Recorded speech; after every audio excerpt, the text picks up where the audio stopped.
Hello everybody, Razorblade Mango here, and this is God of War for PlayStation 4, again. So I said in the last video that I'd be doing a follow-up for it once I've gone through it again. And as I said previously, it's a very good sign of my growing appreciation for the game that I immediately wanted to pick it up and play through it again, like as soon as it was done. And I was right. Since that last video, because I didn't want to give my full, like final impressions of it, I will start this video off by saying that I think this game is fucking great. I love it. It is close to being my favorite God of War game. It is definitely among my favorite PS4 exclusives ever released. It's still not my favorite PS4 exclusive. I still think Bloodborne is my top pick for this generation so far. Well, as far as PS4 exclusives go. But it ranks among there, I think, with the likes of Horizon Zero Dawn and Uncharted 4. And I think, honestly, God of War is better than both of those games. So, I guess with updated thoughts, I'm gonna be throwing in a little bit more spoilery stuff. Nothing too major, but you will see footage of boss fights that occur like in the first half of the game. So there's that. Be aware of that. And yeah, this game is great. I regret. No, actually, no. I don't regret going through my first playthrough the way I did, because I went through it breezing past a lot of the optional stuff because I didn't want some prick internet YouTube video to spoil key moments for me. And believe me, spoilers are everywhere if you're trying to stay away from anything God of War related before you play it. Just be very, very aware of that. And also, I didn't want anyone to spoil it for me, so I just breezed through it my first time. Going through it a second time, and actually taking the time to explore and read all the lore and find all the really kick-ass upgrades you can get for your axe, it made me appreciate just all the amount of effort and time that must have gone into this game. And there's a lot of cool shit that I missed the first time that I was like, wow, this is like, how the hell did I miss this my first go around? Even though I already knew the answer because I basically just breezed through it the first time, which is why I wasn't comfortable giving my final impressions in that first video. But now that I have beaten it a second time and I've seen a lot more of what the game has to offer, including like side missions and those chests, the rune chests that you can do that are optional that help you upgrade your health and your Spartan Rage, and also find new heavy and light runic attacks for your axe. Oh man, this game is so fucking good. It's so good. And I'm relieved to hear that. I am relieved that I believe that, because for a long time I was processing in my head like okay, there's a very good chance this game could turn out really disappointing, because like everyone will go nuts over it, and I'll be the one guy in the cold that's just like, I don't get it, or I'm like screaming into a black void of overwhelming critical acclaim. Now I'm not losing my shit over this game like a lot of people are, but I think it's great. Like, I feel like I have a really measured, fair opinion of it, and I still love it. So that's awesome. That's all I could ever hope for. Now that I've gone through it twice, I firmly believe that this game is really something special. And I still have my issues with it. Some things have not changed from the last video, and some things I've confirmed. I think part of my issue with the game is I still think the campaign suffers a little bit too much from the your princess is in another castle syndrome, where it starts to feel overtly gamey in that you're constantly like trying to go after these things, and you're constantly being roadblocked by other new objectives. And I feel like they overplay that card like a lot during this game, and that I think hinders the pacing a little bit. Which this game has really great pacing, but there are those moments where it's like, okay, can we just move along to where I don't have to go to this whole nother area to get this whole nother thing, and then find out I gotta go to this whole nother area to get this whole other thing for the whole other thing. It gets to be a bit silly after a while. Same with the troll boss fights. I didn't have as big of a problem with them as I did the first time around on my second go, but I will definitely admit that for people that feel frustrated by these trolls, how often they get reskinned when they basically just all have the same, almost all the same attacks, it can get irritating, especially when you come to God of War for, the epic boss fights, and you'll be shocked to realize that there's maybe only like 4 unique battles in this game, and they are most of them are great. There's only like 1 unique boss fight that I wasn't super crazy about, but the rest of them I think are stellar. Now, as far as this game's pacing goes, I think I really like the idea of what they went with here. Besides the original God of Wars, which were very much, a designated point-by-point, super linear story, where you can completely miss out on health upgrades and whatnot. But I like that in this game, that it's like what Cory Barlog basically described it as, where he said it's like a tour bus, but the tour bus will let you get off and explore. And that's what I love about this game. It's that it still feels like a very directed experience that I appreciate from single player story driven games, but I like that it does give you the breathing room to explore at your own leisure. And it has a very like Zelda-esque kind of like Batman Arkham City kind of thing, where it's, things that you see in the beginning of the game you won't be able to access until like the end credits roll or whatnot. And that gives you more of a desire to go back and see, like, oh, what was that thing that I passed way earlier in the game? I want to see what that is. And the results of most of those are these like super high challenges, like called Realm Tears and the Valkyrie bosses.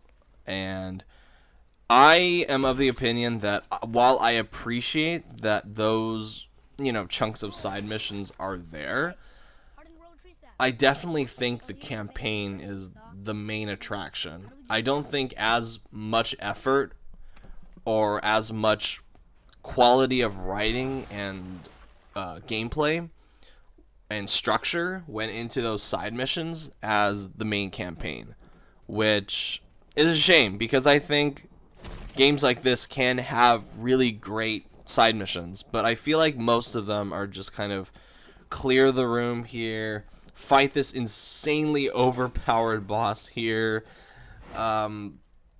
Even the other realms that you can visit, if you collect enough like of a certain item to access the realm, even those realms, the optional ones, I don't think they're all that great.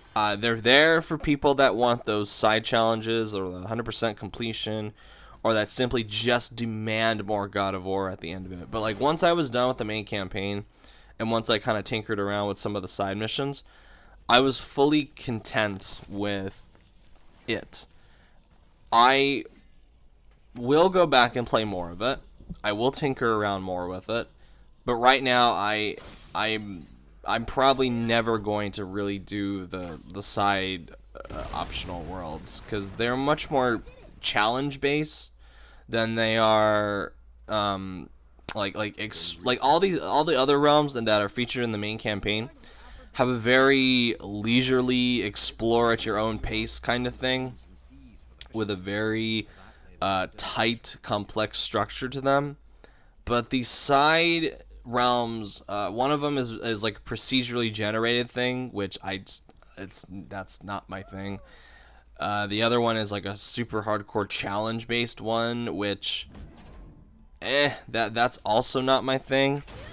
So I'm just not really, I don't really care about those ones, but they're there for people that want to do that stuff. But for me, the main campaign is the main feature of this game, and that's, I feel like if you are going to buy God of War, it has to be for the story and the combat, which I think both are fucking excellent. But everything else, I feel like it's just kind of, it's kind of like an appetizer like on the side. That's like, well, you can have it, but I'd rather just have like, I'd rather save my appetite for the main course, which is the campaign, which is awesome. I guess I can talk about characters specifically at this point, because like most of the characters' names are known in like the first half of the game, which this is where I'll get in like some of the spoilery stuff with my talk and the footage. Don't worry, I'm not going to talk about what happens in the second half of the game or anything like that. That's something you guys need to experience. I think Baldur is a really interesting villain. Really, really sympathetic and complex.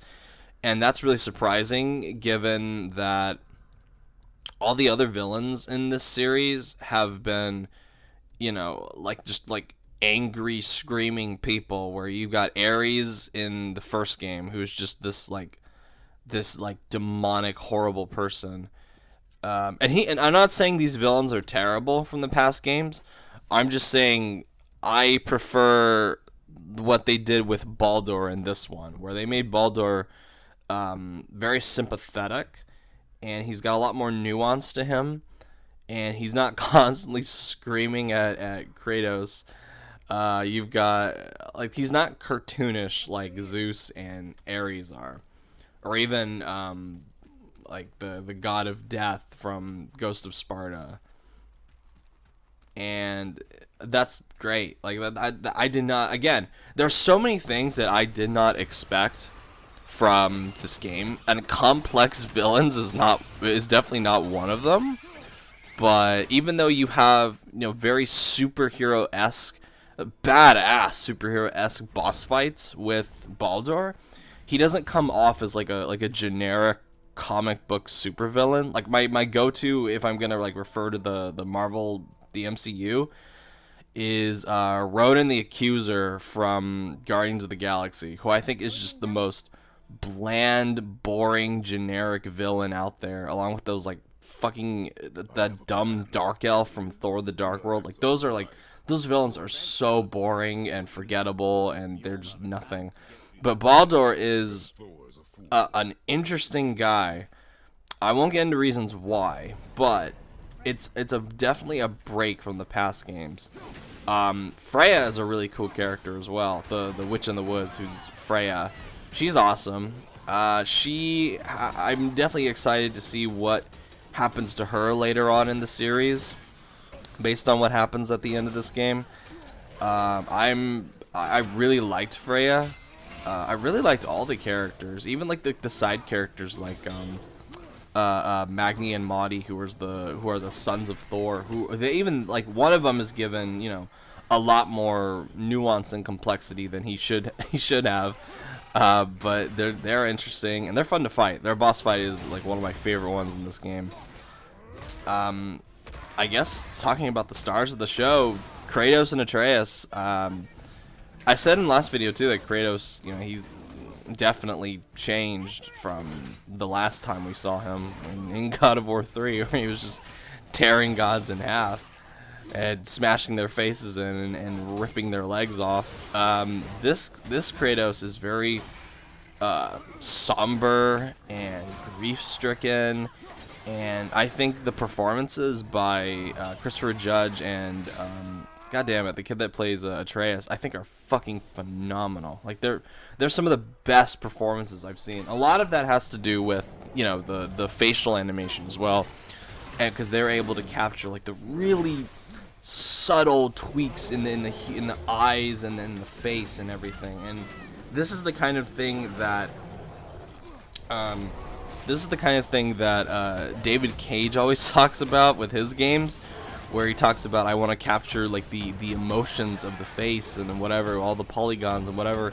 But I don't think his games utilize that to the effect anywhere near God of War does, or even like other PS4 exclusives like Uncharted 4. I think Uncharted 4 is still the king of that, but God of War comes, it's like a very, very respectable second place in terms of like some of the best facial animation I've ever seen, because because Kratos does not show his emotions via words. You always get a sense of what he's thinking just from his face. Like, you never get an internal monologue in his head.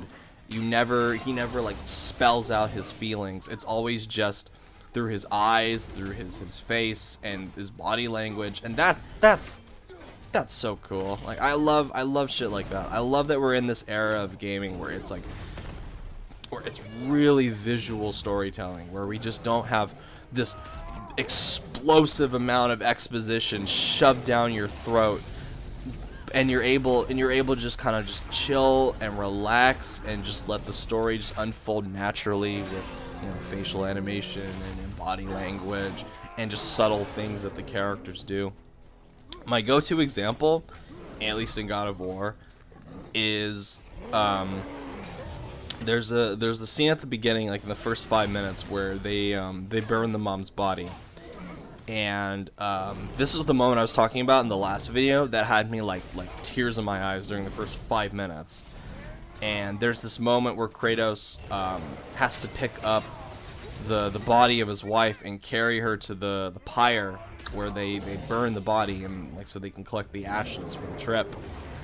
And there's this moment where Kratos is just kind of like staring at the mom as she's burning, and you see it, like you see the difference between Kratos and Atreus in terms of age and body language and experience.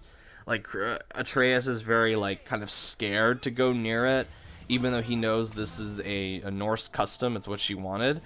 It's almost like Atreus is really scared of accepting that his mom is dead and like going through with this process, and he's very like awkward and uncomfortable with it, but very kind of clumsy almost. But Kratos is just very like calm and matter of fact, and he's putting on this like stern face to be like this emotionally guarded person.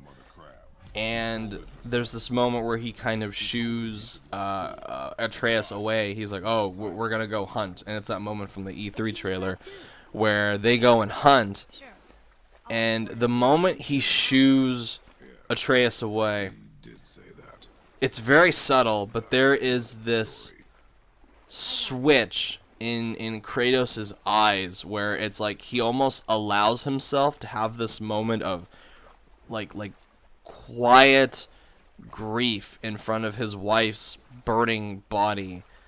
And it's like a show that it's like a show of masculinity, stern masculinity must not show emotion during when his son is there. But then when his son leaves, Kratos kind of allows him, and he's not like full on crying or anything, or he doesn't even have tears in his eyes, but it's so subtle, just like the look on his face. It's like so different from when like you may not even notice it, but it felt so different looking at it, especially accompanied by the final twinge of the score. And it's just, oh, it's so fucking good. It's so like major hats off to Sony Santa Monica for that, because like things like that are so hard to capture without going into the incredibly low uncanny valley. But man, they did it. They did it, and they weren't even talking about polygons and emotions or any shit like that. They did it. They did it with just like a fucking amazing graphics engine and just such well done facial animation. Like whoever did everyone who worked on this game should get raises and bonuses and all that, but whoever worked on the facial animation specifically should just get showered with money. Just here, take a fucking year-long vacation. You've earned it. But come back for the next God of War, please. I think I forgot to mention in my last video about the no-cut camera, which has been one of the big hype points for the game these last couple of months leading up to it. I think ever since it was announced, they announced as well that it was like, oh, it's gonna be one shot, it's never gonna cut or whatever. And normally when games do that, it feels almost like they're showing off.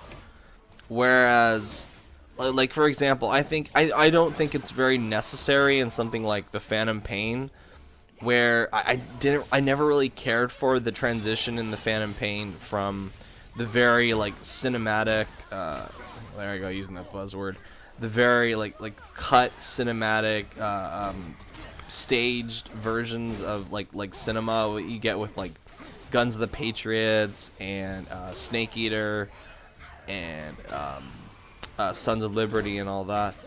I never really cared for the transition to an almost like guerrilla style filming with Phantom Pain, where like a lot of it is very one shot. It just feels like Kojima is kind of showing off in those games. I still like the effect, but I don't think it really works to fit in with the psychology of Snake in that game. It just feels like, oh, look at me, I'm Kojima, I know all about recent movies that have done this, like Gravity and Children of Men, all the Alfonso Cuarón and Iñárritu movies. I'm gonna be like them. Woo, look at me. It doesn't work psychologically, and I don't even think in those movies sometimes it doesn't work psychologically. I think it works in Children of Men. I think it works in Gravity. I don't think it works in like Revenant, except in like small cases. But I think the no-cut, one-shot approach to God of War is essential, because without it, it would not feel like one long journey. And with that kind of editing and camera style, it feels like one long unbroken journey. Like you really feel the scope and the length of it when it never cuts. Like it's always there.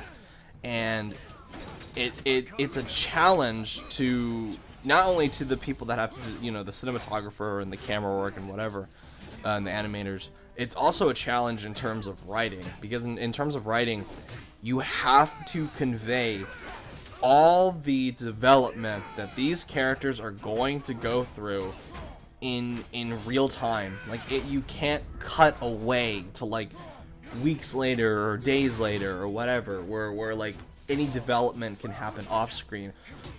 All the development is there. You see it every micro step of the way, and that has to do with the no-cut camera. And there are no other characters that this game goes to. It is focused on Kratos and Atreus the entire fucking time. And the way that the writers must have been like stressing out and have like challenges, it's so impressive what they've done with that. And it's I didn't even think they could do it, to be honest. I didn't think they could do it, but they did it. All the character development is there on screen before your very eyes, and it doesn't cut at all. Like it doesn't have the like Last of Us structure where it developed in seasons and it will like cut away and have a title card like fall or spring or winter or whatever. No, it is one really long consecutive journey, and only very, very, very rarely does it cut. And that's like after the main campaign. It will cut at certain points, and there are some cheats here and there where it will fade to white when you're fast traveling or whatever. But that one-shot camera moment, it works so well, and I don't know how they can go back to cutting, like having camera cuts for the sequels. 'Cause it's almost like God of War has just this. Like almost like this game is so good with it's the structure of it, the style, that it's almost like you can't go back. You can't, because it just like it's completely redefined what it means to be God of War with this no-cut camera. And I normally never say that, and I think the emphasis on no-cut cameras is mostly just kind of shallow these days. but it works like psychologically in this game, and as long as it works psychologically where it makes sense for the writing and the story that they want to tell, I'm all for it. But I think God of War is going to be like the rare exception where I think it really works. Like I have the feeling they're going to try to do things like that for The Last of Us Part 2, but I don't know how successful that's going to be, but we'll see. Or in Death Stranding 2. Again, Kojima showing off, but we'll see. I think I've rambled on long enough. Final thoughts on God of War. Would I recommend this? Abso-fucking-lutely. I said it in the last video, and I'll say it again here with a greater emphasis. This is a damn great game that if you have a PlayStation 4, no matter what, like Pro, Base, whatever, Slim, this is a game you must have in your library. It is fucking excellent. And this is one of the best comeback stories I've seen in the game industry in a while. Because you guys gotta remember, like, it was not that long ago where Sony Santa Monica was really struggling. They had massive layoffs. They had to cancel a game that was like 2-3 years in development, and to come back with arguably like the best exclusive in PlayStation's library. Like, for me, it's like a very strong second place. That is something. That is one hell of a comeback, and everyone at Sony Santa Monica should be proud of this game. Proud of this achievement that they have made. And I love it. And it's gonna take something really special to top this as like my game of the year. But hopefully something can rise to the occasion. Or not. And God of War will be my favorite game of the year. But we will see. Alrighty, thank you guys for watching. If you like what you see, subscribe. Let me know what you think about God of War. And I will see you guys next time. Take care, everyone. Bye.